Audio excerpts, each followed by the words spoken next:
A Magyar Agrárminisztérium támogatásával egy mintafarm projektet indítottunk el Kenyában, ahol a megvalósító a Magyar Agrár és Élettudományi Egyetem.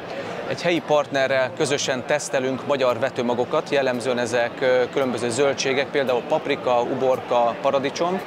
A minisztérium szándéka az, hogy a magyar termelőknek export tevékenységet tudjunk elősegíteni, olyan kísérleteket végezünk, amelyeknek az eredményéből a hazai cégek láthatják a potenciált Kenyában. Jelenleg a kenyai partnerek itt vannak Magyarországon, elhoztuk őket az OMÉK-ra, illetve szerveztünk nekik találkozót a Magyar Zöldségkutató Intézettel, az EKI-val, akiknek a magjait is tesztelik kint Kenyában. Nagy örömünkre találtunk egy olyan partnert itt az OMÉK-on, akik kötődnek a Matéhoz, korábbi Mate hallgatók alapították a céget, egy talajjavító és növényvédőszert forgalmaznak, aminek nagyon nagy lehetősége van most Kenyában, és itt a kenyai partnerek ezt meg is erősítették, hogy látnak benne potenciált.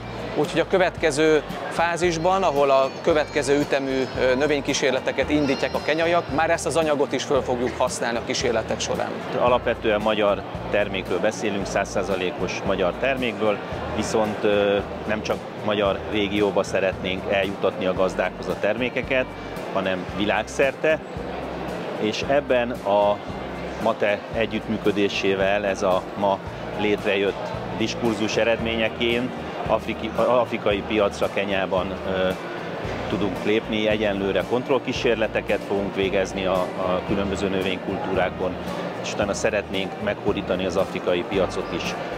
I am the Managing Director for Unagro Consort Limited. It's a Kenyan company founded in 2018. Basically targeting innovative agrarian products that we look to be able to bring into the Kenyan market to be able to improve farmer yields and improve the technologies and agricultural space for Kenyan farmers.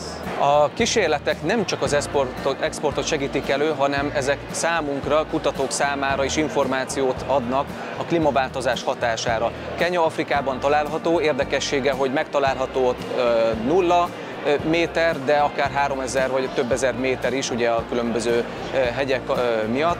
Tehát nagyon változó éghajlat jellemzi Kenyát, és amit ők ott csinálnak, adaptáltak már a mezőgazdaságban, azokat mi is megtanulhatjuk, akár az állattenyésztés vonatkozásában. Tehát ez számunkra is egy nagy lehetőség, hogy tanuljunk tőlük.